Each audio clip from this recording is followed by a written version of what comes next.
Merhaba arkadaşlar, Gezginin Rotası'nın yeni dağ evi macerasına hoş geldiniz. Bugün tekim, tek olmamakla beraber tekim muhtemel. Babamla sabah görüştük. Baba dedim bir yarım saat 45 dakikalık bir işim var. Ondan sonra gideceğiz, haberim olsun.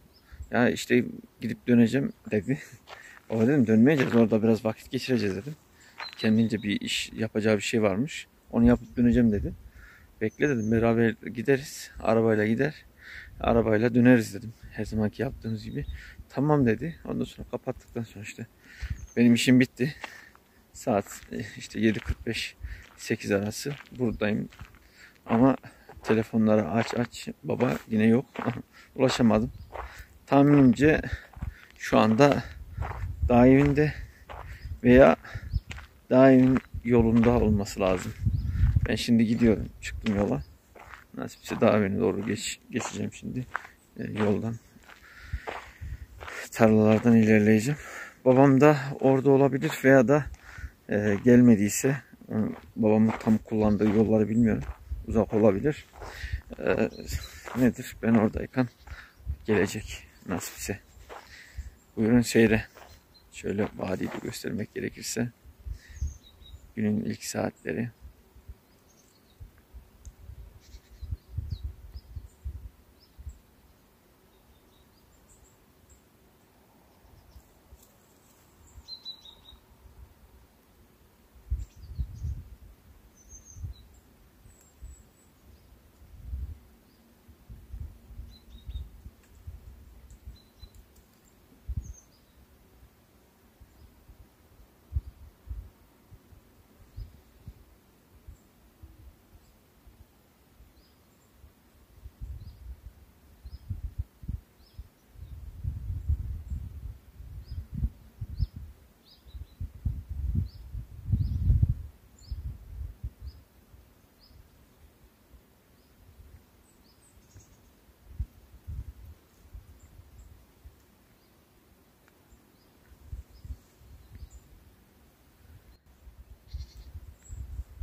Normal şartlarda şu gördüğünüz alana otların tesviye yapıp oraya bidon kısmına koymak istiyordum su tankerimizi.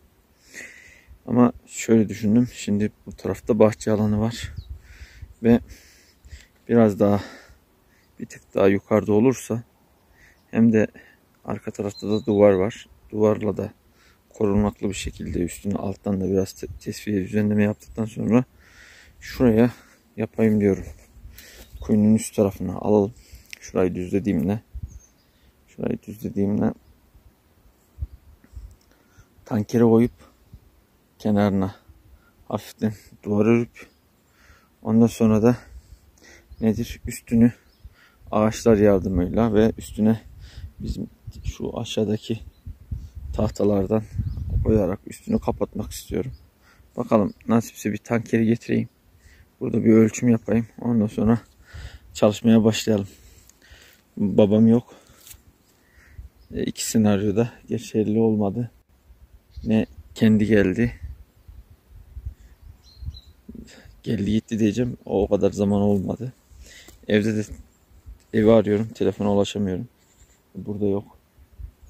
Geleli de bayağı bir zaman oldu. Ateşi de yakmadım. Yani kızartma yapmayı düşünüyordum. Onu da yapmıyorum. Artık çay da demlemeyeceğim. Tek başına olmaz. Bakalım telefonla ulaşabilirsem köyden getiririm gün içinde. Olmazsa bugün kendim burayı biraz düzenleyip koyup ondan sonra giderim nasipse.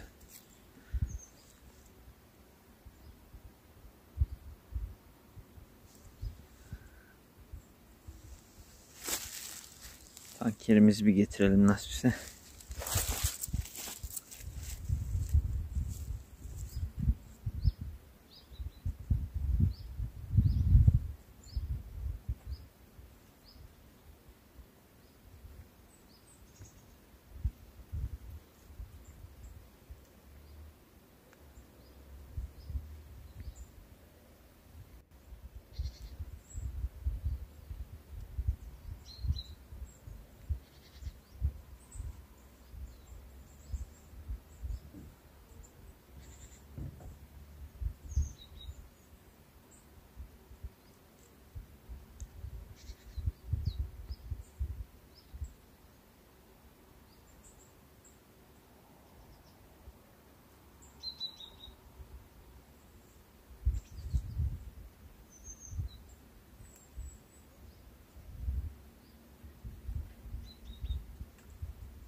Şimdi aklıma geldi.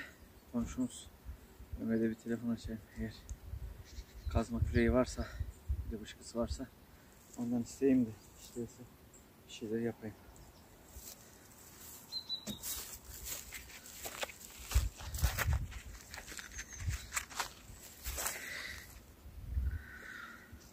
Mehmet'i aradım.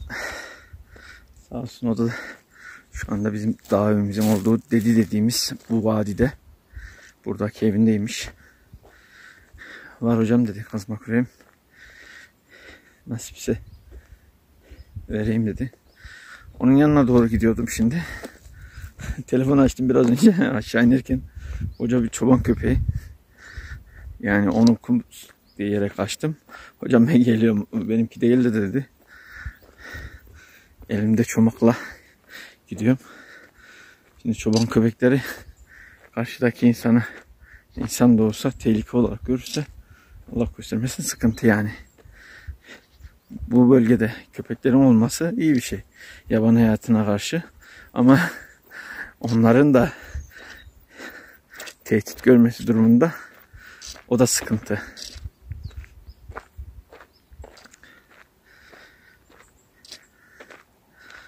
Daha önce gezenler bilir. Yani izleyenler bilir, pardon. Burası dediğimiz bölge. Buradan 1 kilometre daha böyle stabilize yol var. 1 kilometre sonrası bir 500 metre, belki daha az, yine stabilize ama çok kötü bir yol var. Sonrasında ise tarlalarla Burçay tarafı dediğimiz Antalya yolu var. Yola kadar bahçelik, böyle sekilik, tabi şu anda devlete geçmiş bölgelerden oluşuyor. Vadi gerçekten güzel bir vadi. İsmi Dedi diye geçiyor. Bakın şurada kava ağacımız var ve karadut ağacımız da var. Dut vaktinde bilmiyorum karadutu var mıydı ama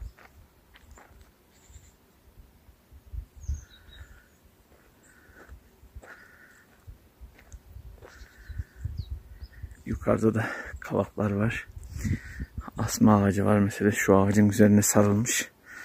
Üzümleri var mı? Görünmüyor ama. Yani buraların yerleşim yeri olduğunu göstergesi bunlar. Kavağından tut da her şey var. Dudundan, üzümünden, eskinin hareketli tarım alanları buralar. Tabii şimdinin viran bağları.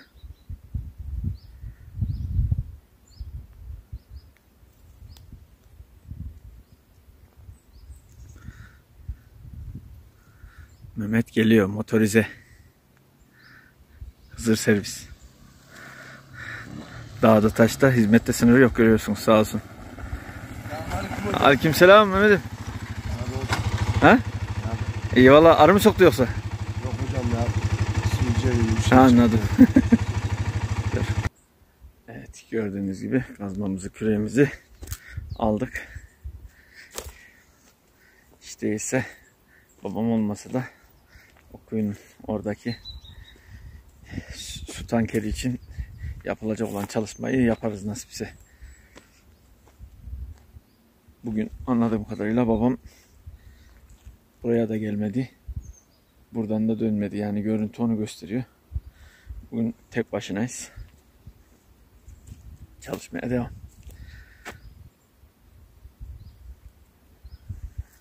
Nasipse şimdi Mehmet'in küreği profesyonel, bir de küçük bir kazmamız var. Şimdi rahat bir şekilde burada alanı açabileceğiz. Hadi bismillah diyelim. Babamdan haber yok. Artık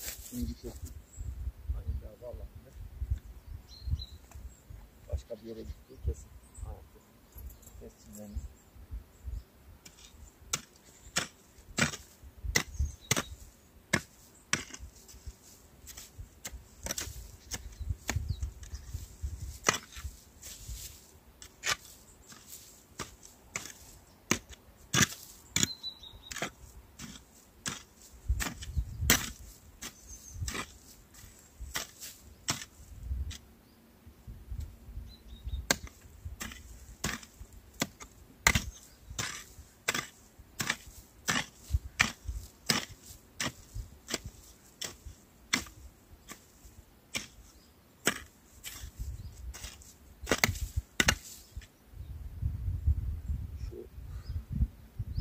bakacağım.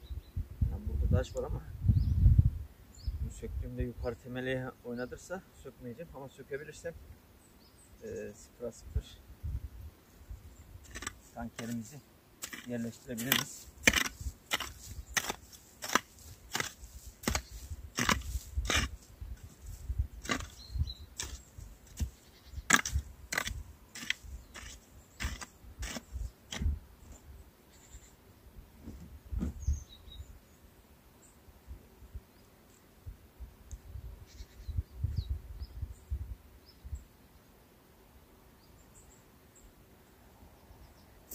Kazdığım alan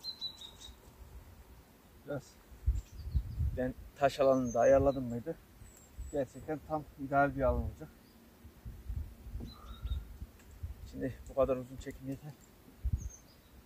Alan kısmında son kısmında taş çekerken, işte tesviye yaparken çekeceğim. Çünkü hem şarj anlamında yeterliliğimiz az. Burası tam uygun oldu yani.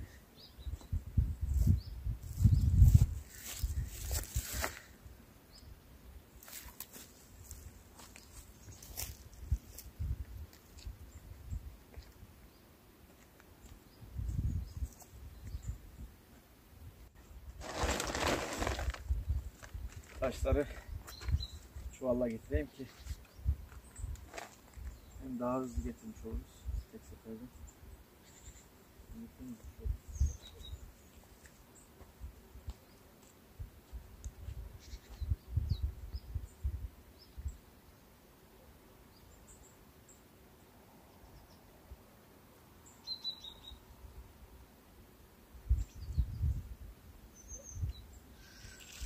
Aşağı tarafa kullanacağımız çakılar şöyle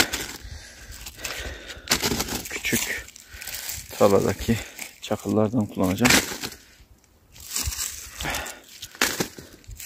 Altına da kuru normal odun demiştim ama düz olabilmesi için inşaat malzemelerimizde kalan düz keresteleri koyarsam daha iyi olacak.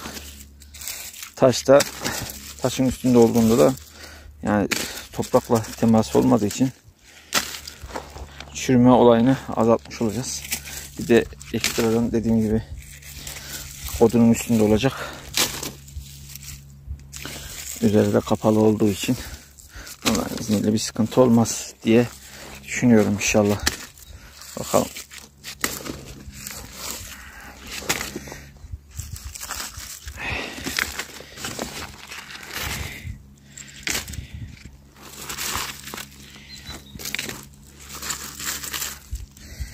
Çuval taş yeterli gelir tahminimce.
çuval daha lazım.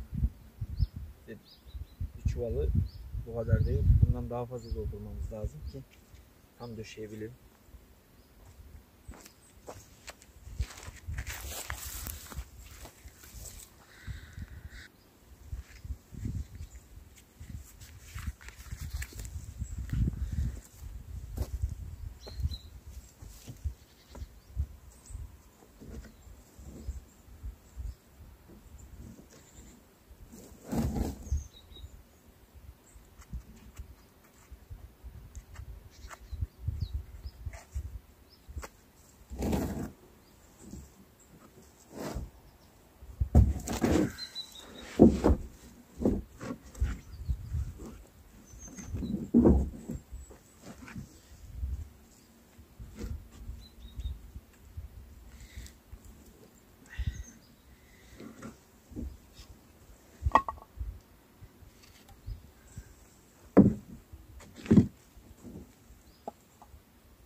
Nasipse kuyudan güneş enerjili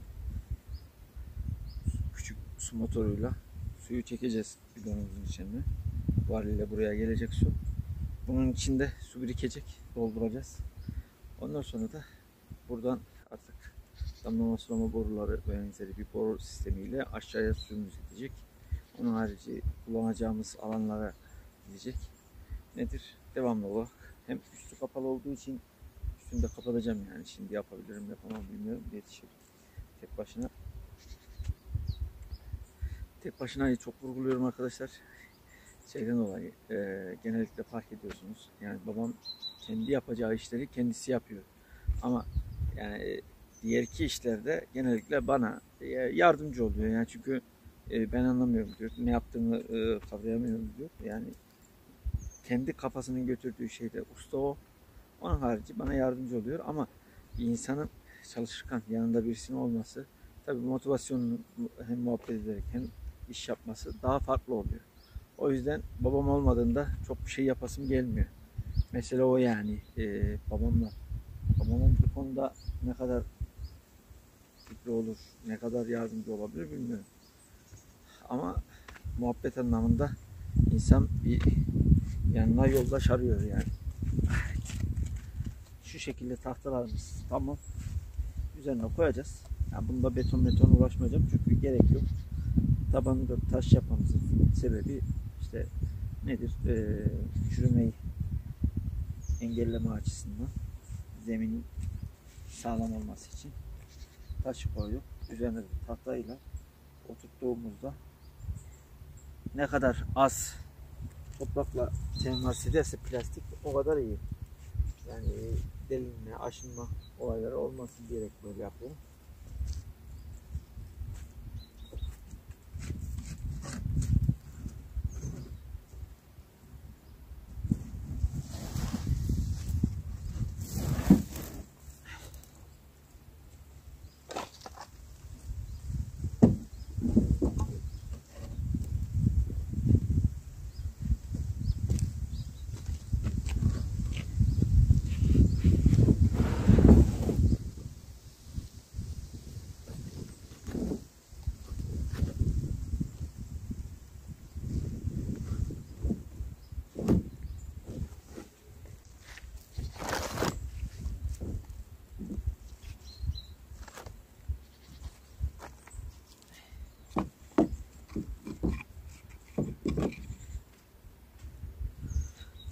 şekilde oldu.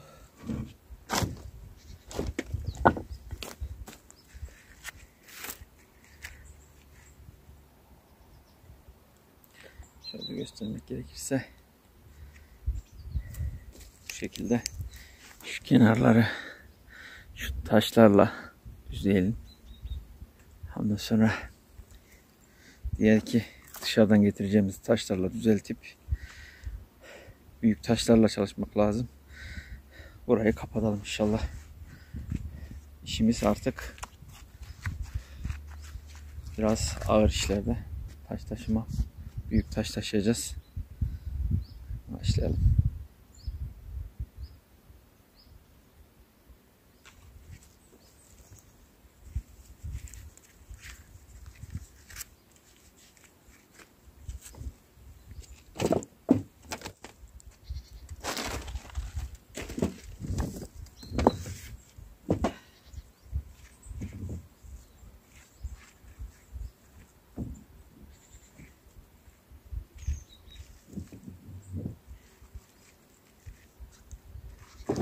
Kuyumuzla kuyumuzun üst tarafıyla birleyelim ve orta özellikle taşla diyelim ki sağlı sollu oynama yapmasın. Şurada şöyle demiş oluyorum. Bu taşla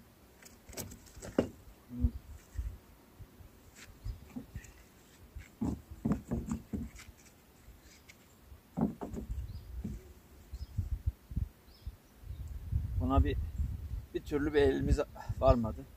Yani evin genel ihtiyaçlarından dolayı işte temel yaptık, sıva yaptık, oradan yaptık, içine oturduk falan filan, üstte çalıştık derken buna hiç vaktimiz olmadı açıkçası. Orada gölgeye koydum, ağacın gölgesine. Günden etkilenmesin, güneşten etkilenmesin diyerek. Ama tabii artık kış geliyor. Bunu bir sabitlemenin zamanı geldi.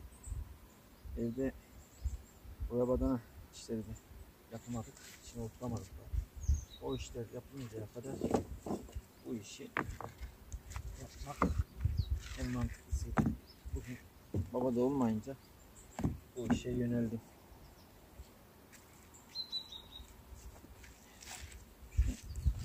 Ağaç değil diyor ama kuyunun üzerinde çok taş var. Yani Allah göstermesin, çökme ihtimali bile var.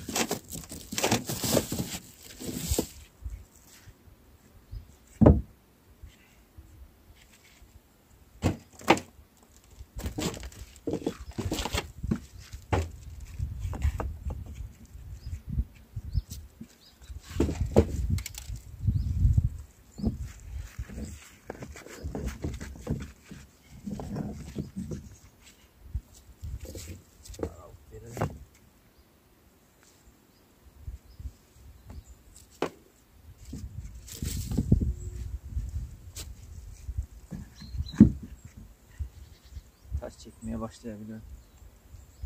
Şurayı açayım.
Evet arkadaşlar, şu an biraz taş çektim. Çektiğim taşlarla duvarımızı bir şu tarafı oluşturmaya başlayalım. Nasipse.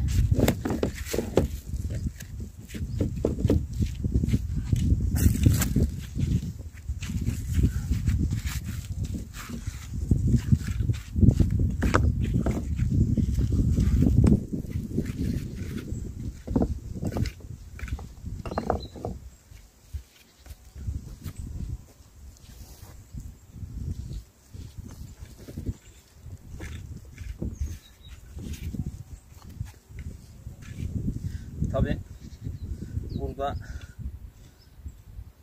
gün sonrası için yaptığımız temelin sıkıştırmaması lazım. Sıkıştırmaması için de duvarımızı depomuzun üzerine dayamamamız lazım.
Şurayı da bu cepheyi de bir ayağa geçelim.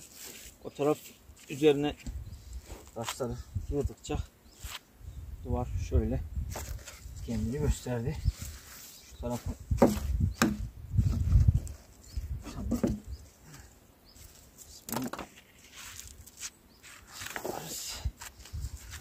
Ya.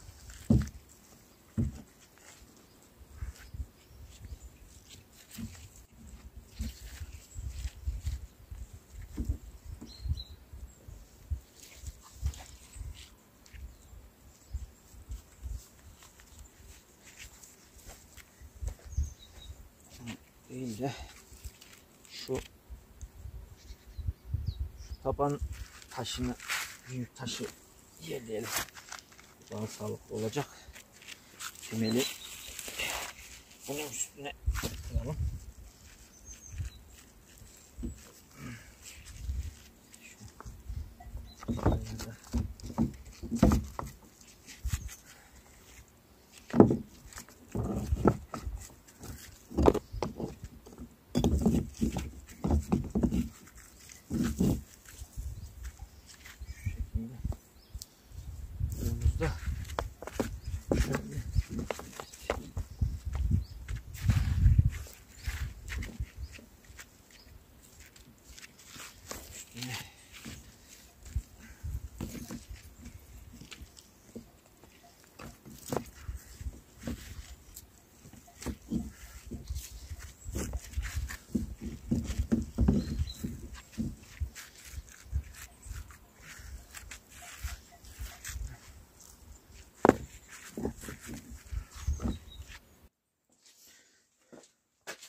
bunun üzerine demlediğim çayı afiyetle içeyim.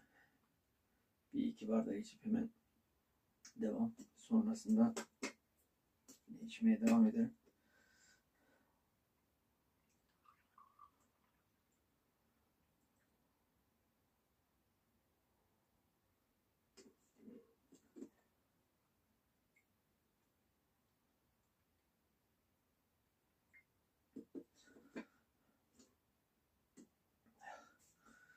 Tek başına olmama rağmen yoruldum ama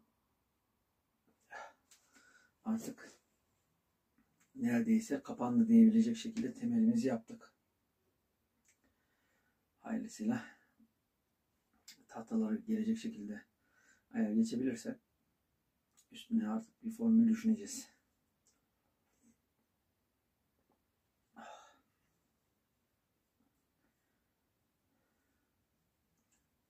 İyi terledim. Sonbahar serinliği olsa da insanı gerçekten terletiyor.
Çaya mola. Vakit gece gelmeye başladı. İkindin vakti. Tek başına iyice alıştım. Çay çekimi bu kadar. Şimdi artık hızlı bir şekilde çayımı içeyim. Ondan sonra da çalışmaya devam.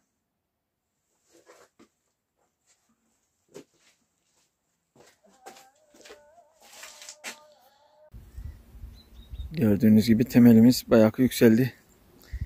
Biraz daha takviye yaptıktan sonra nasipse şu taşlarla takviye yaptıktan sonra şöyle karşıya tahta gelecek şekilde oldu muydu? Üstünü kapama işleminde gerisi.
Şöyle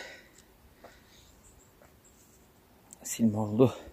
Biraz küçük çalı çırpı da getirirsem üstüne de çuvalları koyup ondan sonra da üstüne sabahki kazdığım toprağı attığım anda orası korunaklı bir bölge haline gelmiş olacak.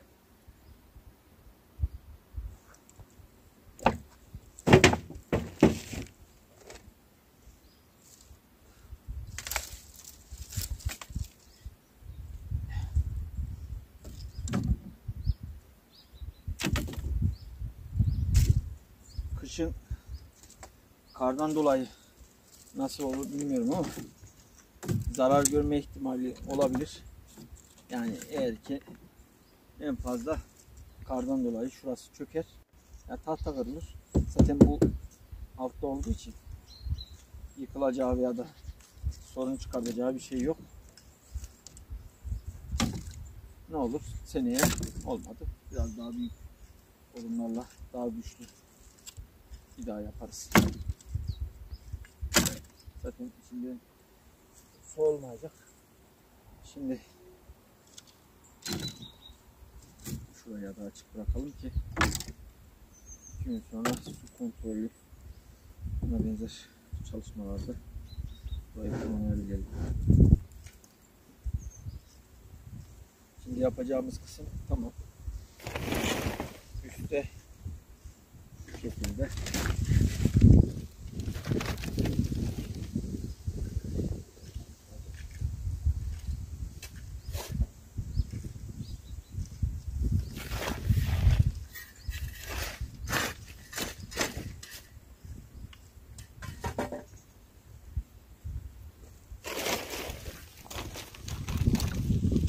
şurayı şuradan koyacağım ki yani şurayı şöyle açıp kapatabileyim. Şuraya taş koyalım da.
Yazlar bu işe başlayınca kötü geldi. Bir an önce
arkadaşlar gördüğünüz gibi damla doldu.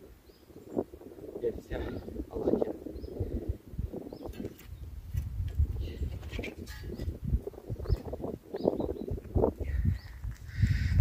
Gördüğünüz gibi bilmiyorum nasıl olacak. Siz değerlendirirsiniz artık. Yıkılır yıkılmaz bilmiyorum. Direkt üstünden yaptığım için şeyde dayar yani çatısını.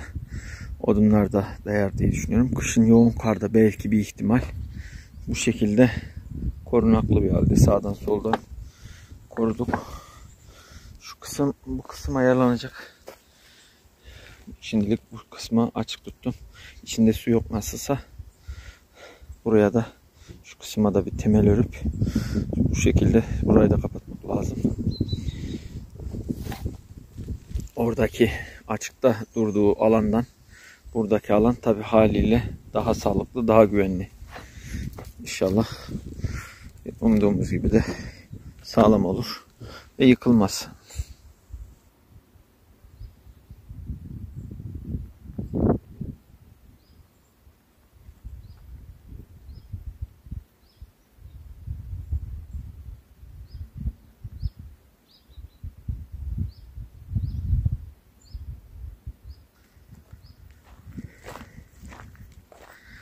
Yorucu bir günün sonunda vakit eve dönüş vakti.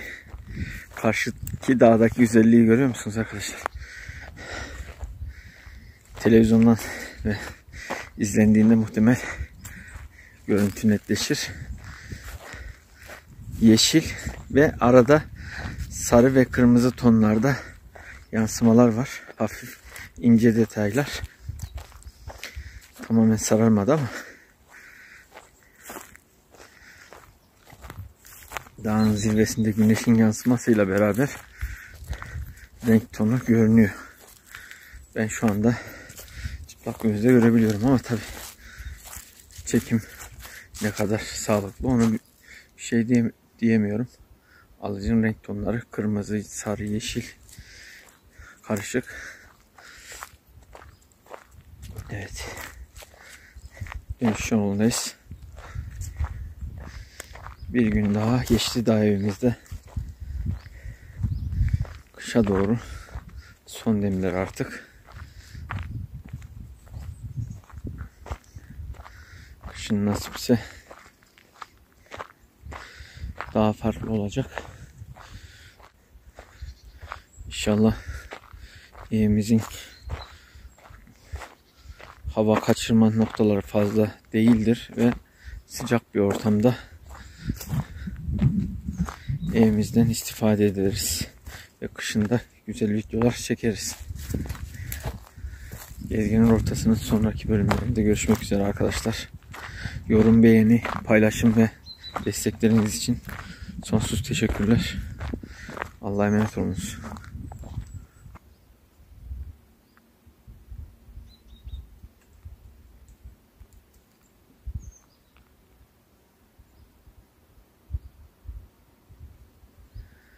Cevizin renk tonları gördüğünüz gibi erik ağaçlarının birisi sarımsı, yeşilimsi, birisi de kırmızı. Onlara doğru gidiyorum. Renklerin cümbüşü, sonbahar.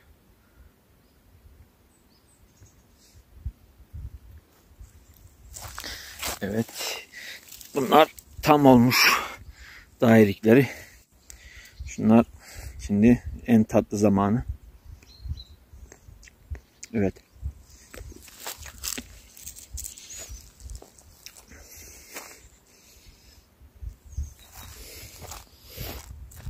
Tabii bunları toplayacak kimse olmayınca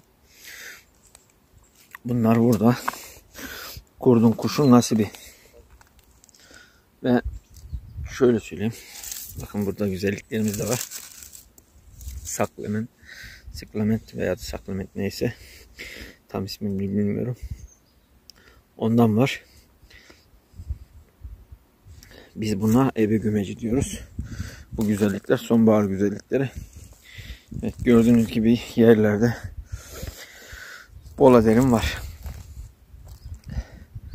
Yaban hayvanları yerse onların nasibi, onun harici